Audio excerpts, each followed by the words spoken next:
Well, so don't be quick in running down indigenous Ghanaian companies. That's the caution from the Chamber of Freight and Trade, which is waded into the latest findings of the special prosecutor, which indicted the frozen foods company Labianca.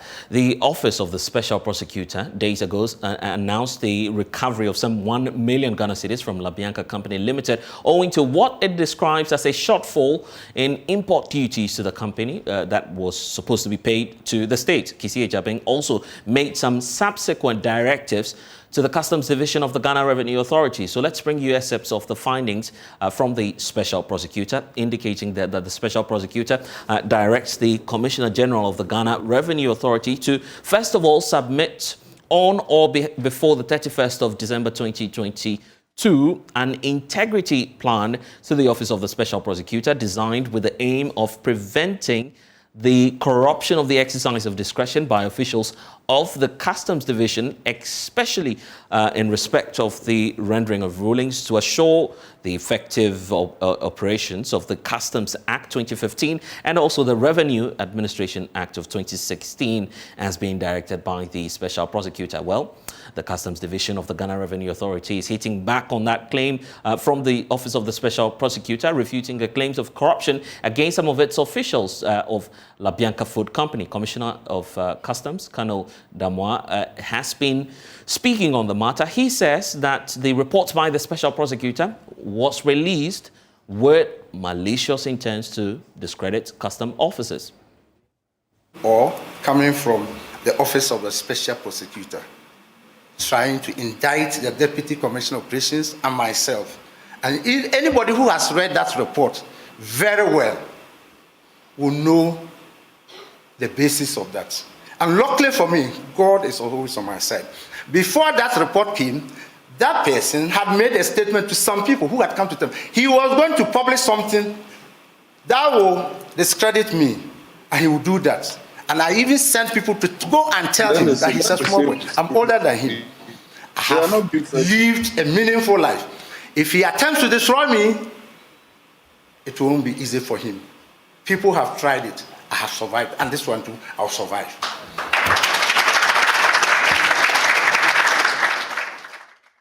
That happened. One of the reasons was because of Mr. Akurugu. He wanted Mr. Akurugu to be seconded to his office, and I said no. Mr. Akurugu is a customs officer, primarily employed to do customs work. And he is to partner Mr. Akutofachin in that office, African Continental Free Trade Area.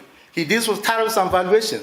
And therefore, I cannot second him to the Office of the Special Prosecutor because he has a primary role to play in customs.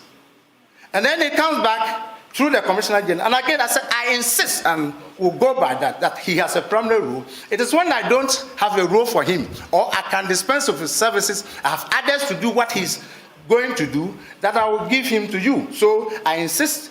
And he calls me to his office when in relation to Labianca. And at the end of it, he talks to me about this same matter. And I said, yes, it is not the Commissioner General. I wrote it. Go and check it. And I have my reasons. He will not be released to you. He will be in customs. And then behind me, he goes to resign. He's given the position of Commissioner of Police a rank, and he's now with your office. And he goes to make allegations that Mr. Duche and myself, we hit him, and they will deal with us. So that is it. That is the basis of that publication. But if you read it very well, there's nothing in it. It's hollow. It's actuated by malice. And those who are behind it, they know themselves. They know themselves. They've tried it several times. It is not working, and it won't work.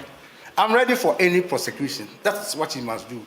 Not to say that they should do further investigations up to 2017. Up to 2015, I have letters written by Deputy Commissioner Demis Agavo granting similar things. And I produced them when he called me. He didn't have the letters, but I had the letters. My predecessor, Mr. Crenson, had those letters. This is common practice in customs. If you want to remove me, I have no qualms. I won't be Commissioner of Customs forever. I'm ready to go. But don't disgrace me. Very strongly worded statements there. In fact, a lot of reaction is beginning to greet this. The Chamber of Freight and Trade is also asking the general public not to be quick in running down the Labianca Company Limited, which is an indigenous Ghanaian firm. So let's bring you their concerns right now, pointing out exactly what it is that the Chamber of Freight and Trades also has to say about this. They talk about the fact that, first of all, the payment of short collections after clearance of cargo is also captured in the Customs Act, Act 891, Section 7, which gives the Customs the authority to actually visit importers and their premises to audit goods that have already been cleared. Now, it goes ahead to say that if Customs, during the post-clearing era and audit, finds out that the value they themselves approved is less than what it is that they have actually charged you for, they can reassess for that shortfall in duties and present that to the importer to make the payments. Hence, the impression which is being created that Labianca and their acceptance and payment of the shortfall collection is an indication of some acceptance of guilt is not factually accurate, as being pointed out in that statement. Then they go ahead to point to other matters which we also need to point to you. They are also talking about issues relating to indigenous companies and the fact that Ghanaians are sometimes very quick to judge when it comes to some of these controversies. In fact, they are asking the public not to be quick in running down what they call indigenous Ghanaian companies. So let's hear from the group. Joining us via Zoom now is Dennis Amfosefa, president of the Chamber. We're also being joined by the Importers and Exporters Association. Its executive secretary, Samson Asakia Wingobit, who we understand is preparing a statement also on this matter. So gentlemen, thank you for your time here on The Pulse. Let me start off with you, Dennis, on this. The belief is that the Office of the Special Prosecutor has concluded its findings. Why are you then going ahead to criticize what it is that a constitutional body has worked out? Well, good afternoon, my brother. Yes, the Office of the Special Prosecutor has concluded its investigation and has issued a report. But we of the Chamber of Freight and Trade strongly believe and are clear in our minds that the OSP's office got it all wrong. And this is a clear case of give a dog a bag name and hang it. We have reasons to say that.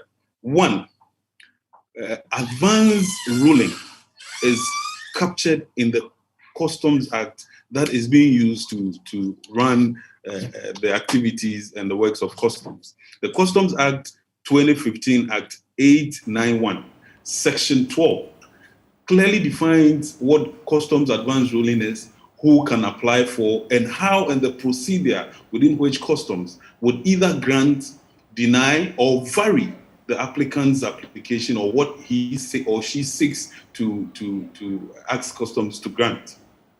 So it is not out of place that a company, an importer or an exporter, applies to customs and explains their position that, listen, customs, we are importing X amount of cargo that we bought for X amount of money. But we have realized that that type of cargo, when imported into this country, you value them at X amount of money, which we believe it is against the transactional valuation system that is accepted by our laws and by WTO and by the World Customs Organization.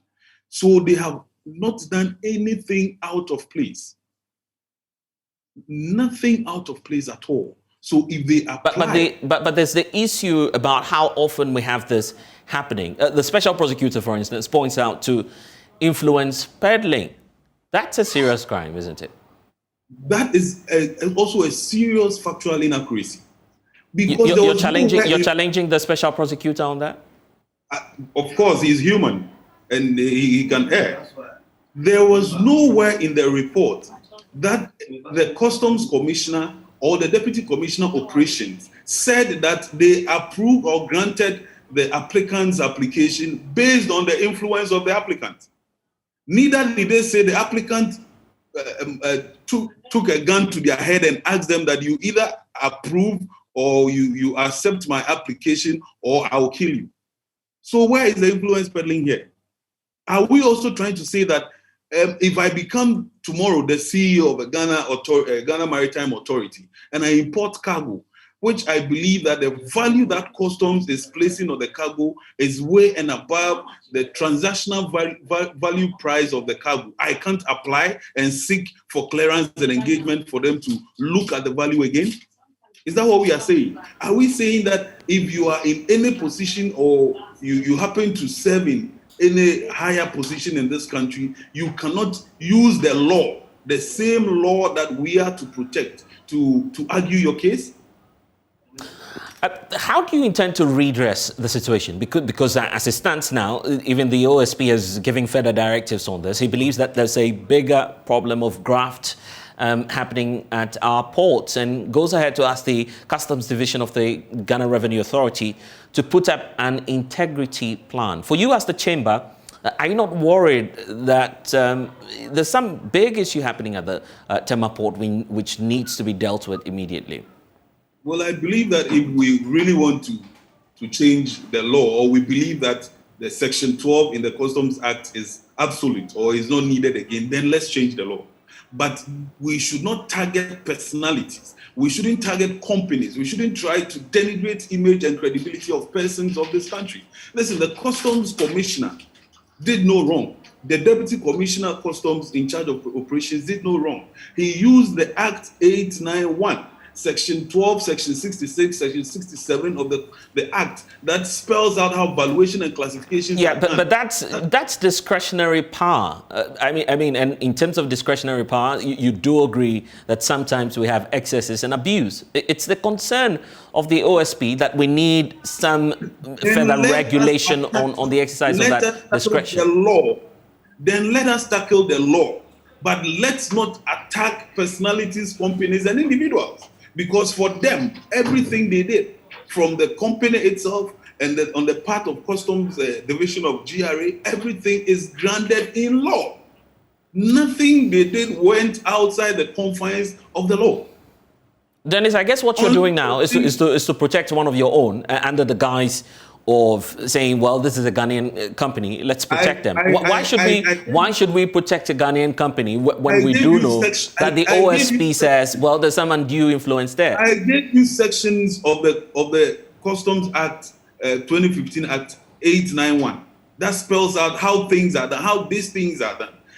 Gradually, we are killing indigenous Ghanaian companies. We did same to the sugar and rice importing community. Currently, it is only Lebanese that import sugar and rice into this country. We did same gradually to the computer and computer accessories importing community. Currently, it's only Indians that import computer and computer accessories into this country.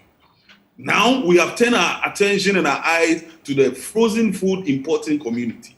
Gradually, we are going to kill it, and then we'll have foreigners importing frozen food into this country. Is that what we want? When we clearly know that everything that the company applied for, he didn't apply for outside the law, it is within the law. Yeah. That is a challenge. But how about there is nothing that they did that is outside the law. Even if we are to go ahead and push, the benchmark valuation system that customs is applying is alien. It is not in the customs law. It is not approved by WTO. It is not anywhere found in the World Customs Organization method of valuation. All the 6 methods of valuation never speaks about benchmarking of values. How about the concern of equity? Do you believe, and this may be your personal opinion, that if not for the ownership involved in the Labianca Group of companies, that we may not have some excesses to the tune of 1 million Ghana cedis? That's a lot of money, you agree? You see, don't call it excesses. That is where I also get it wrong. You guys get it wrong. Right. Short collection is not an excess. Short collection happens every time in the freight and trade industry. Number 2, post-clearance audits that gets or makes the short collection arise is also something normal within the shipping industry. Number 3, it is not only Labianca company or group of companies that have applied or that is used to applying for customs advance ruling. Every importer in Ghana, irrespective of your status, your creed, your religion, your color, your background, you have the right to apply for advanced customs ruling. Number two, even if customs value a cargo for you, you have the right to either accept the valuation or reject. And you have the right to even challenge the value they have given to your cargo. And this happens on a daily basis. So my point is, why single out one company and put all their applications together and make it look as if they are the only persons within the import and export landscape that has applied for a customs advance ruling and has been approved. Well, you tell me what you suspect. Tell me what you suspect. Well, we believe that this is a clear case of giving the dog a bad name and hanging it, because every importer in Ghana, every exporter in Ghana, by the Customs Act 2015 Act 891, has the right to apply for customs advance ruling, has the right to challenge valuations from customs. And it happens on a daily basis. You are a journalist, you can go to customs and find out the number of times they get their values, their valuation and classification challenged by importers or clearing agents. If GRA were to be your private company, would you allow an excess of 1 million cedis and later on come back for it? The time value of money and whatever it is that's involved is way gone, right? An excess. You see, that is we are making it look as if the company was involved in something dubious. No, it hasn't happened. That's not my claim. That's not my claim. It's part of the concerns of the OSP, and we're taking that report. Then it's basically working with the report from the OSP. Then let us change our law, because the Customs Act 891 is what it says there. Section 12 is clear. And mind you, there is even a provision in the law that allows customs to request for documents from importers as far back as 6 years. You need, Section 9 states that you need to keep every documentation, including invoice, parking list, customs duties declaration, for close to 6 years, because at any point in time, customs can call or request that you submit all those documents to them for them to cross-check. It could be that at the time customs were valuing your cargo, the transactional value you gave them, and the price they have seen the commodity being sold on the market, presents a challenge. So they can come back to you and investigate how come we value the cargo at $2, but adding your total cost, which includes payment to your suppliers, your transfers, your freight, the cargo is now being sold at $5. And we believe that $2 was too small a value to be given to you. So we are now increasing the value to, let's say, 2.5. Hence, we are calculating a shortfall or a short collection of, let's say, 200 Ghana cedis. And they will write a demand notice and explain the situations to you. As an importer, you have the right to even challenge that demand notice, because you can challenge them using their own law by telling them that, listen, I value or I sell my product on the market based on my total cost. My total cost includes duties that I have paid to you. And after paying the duties and putting my total cost together, including my profit, I'm selling it at 1 cedi. And the cargo has already been sold.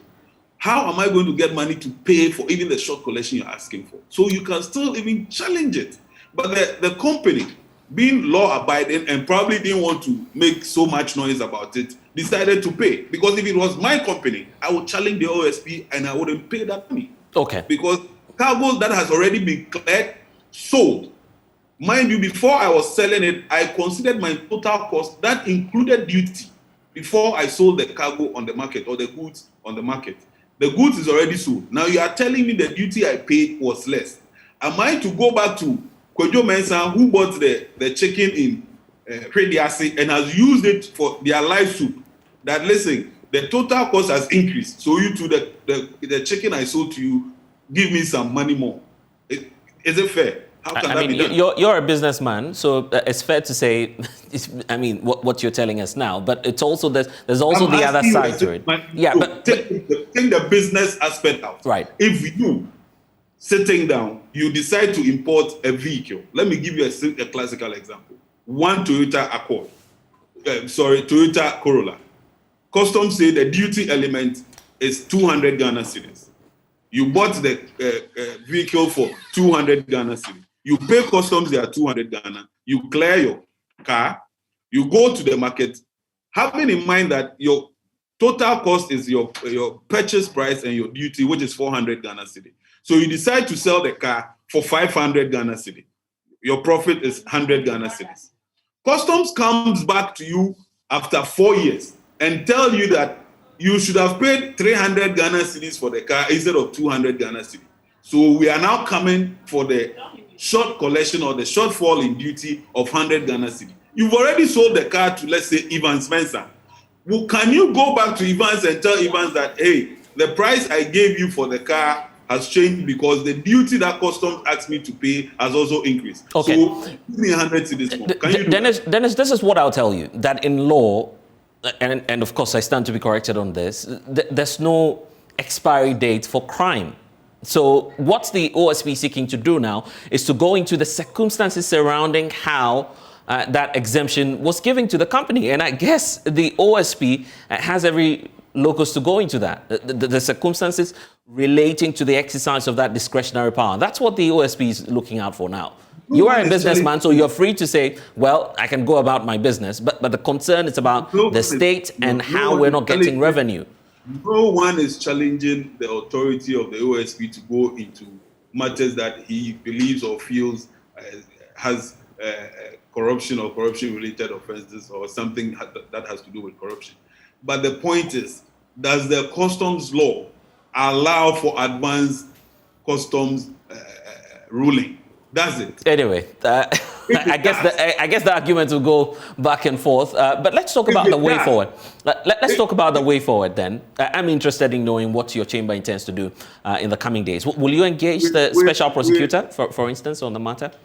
Yes, we are writing a paper to him to challenge the contents and some of the recommendations he has made, and also copy the customs division of the GRA, because we believe that the customs division did no wrong. Neither the Labianca Group of companies did no wrong. Everything they did were by the book, by law, and we cannot just imply or try to create an impression that what they did was out of place and was against the laws of customs or the Customs Act. We are going to take action on that. Okay, but finally, I thought that would have been the last one. The issue about indigenous companies. Are you of the opinion that our system does not allow Ghanaian businesses to flourish? There's a clear indication. The person did no wrong. He applied by law what Section 12 of the Customs Act says, that you can apply for advanced ruling. So I applied for advanced custom ruling. Customs, through their processes and procedure, went through the law and approved, even varied. They didn't even approve what the company was asking for. They varied it. So customs varies it, an indigenous company, I pay my duty, and then you come back for the short collection, which is not a problem, but try to denigrate and cast a certain image on my company as if I was engaged in dubious and corrupt practice. Obviously, you are shrinking the image of the company, and their customers and suppliers would now want to shy away from them. So you are gradually going to destroy someone's company. Anyway, Dennis, great talking to you. I'm sure that in the coming days we'll get some more reactions to this. The Importers and Exporters Association are also issuing their concern on this matter. Samson Asaki Awingobit, Executive Secretary for the group, joins us via Zoom now. So we've heard from the Chamber of Freights and Trades. Do you have a different position on this matter? Well, thank you very much, Bless, and good afternoon to your cherished viewers worldwide and the whole country. I must say that my outfit is working on a document, first statement to issue this evening. I'm sure before 4 o'clock we will have issued such a statement, and we are talking about 5 things. Labianca is one of the area that we are raising in our press statement for today. I must say, that the reportage that has hit the country is not the best. It is going to put the Ghana in the red map against our international counterparts, because Ghana, you are not trading in an island. We are not living on our own. We are trading with other countries. And if you have a company of international repute like Labianca, if for whatever crimes, economic crimes that they've committed, and you want to, just like the special prosecutor picked up a petition and working on it and have asked them to pay.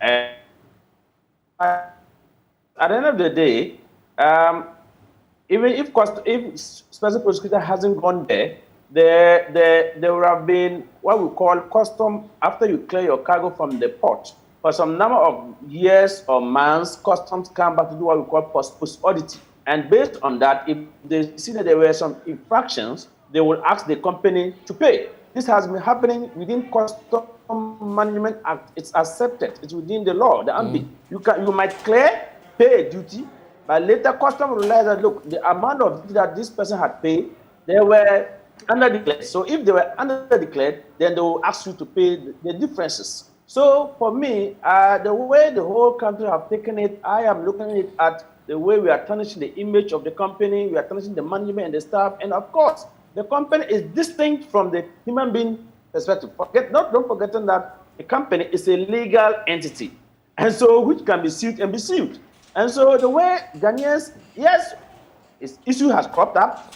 How are we going to deal with it? Because, mind you, this person has created jobs into the country, mind you, both directly and indirectly, mind you, with our total revenue that we are generating from the ports, including our domestic tax that we are generating in this country, that makes our GDP. This company is one of the companies that is paying so huge. And so if they have found themselves wanting one way or the other, I don't think this should be the way we should treat it. And I mean, what's surprising? It is open to every important. Let me move. Yes, it is open to every important in this country. So far as you are bringing commodities in huge quantities, you can apply. You are having a uniform price from your supplier. You can apply to custom management, and through the Commissioner General or to the Commissioner of Custom, they will channel your application, including your contract agreement. Anyway, but anything that you are going to get from your suppliers, then. Yeah, but what I'm saying is, what I'm saying is that, I mean, I'm so surprised that as private organizations, you are meddling into the affair of another private entity. And by extension, you're preventing a statutory body from not performing their duty.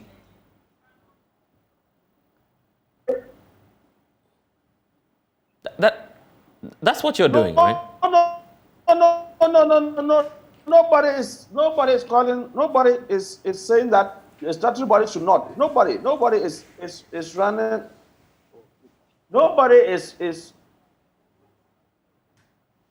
the state agency not to go into what you call it, investigation and come out with its own report and whatever. Nobody is against about that. I don't think any of us are saying that. Why is the government? Hello, can you hear me? Yes, go ahead. Somebody call me. Yes, so we are not. Importer and Exporter Association of Ghana is an entity that is there to protect the interests of the business community. And so if there's a reportage in this regard, it is the onus lies on us to come out and use the opportunity to educate. That's what I was trying to tell you, that even every importer in this country are open to apply to custom anytime for special values. And per the Custom Management Act, they will look at your contractual agreement, how much you are getting, and the quantities that you'll be bringing each month. Then based on that, custom can come out. And I'm told that he was even given 10%. 10% is within the law. The law. We need to go. However, the special prosecutor thing says that it was not out of the law. Yes, anyway. Do you want to say something? Right. So we need to wrap up. I'm grateful for your time. That's Samson Asaki Awingo, but unfortunately we don't have much time. So let's...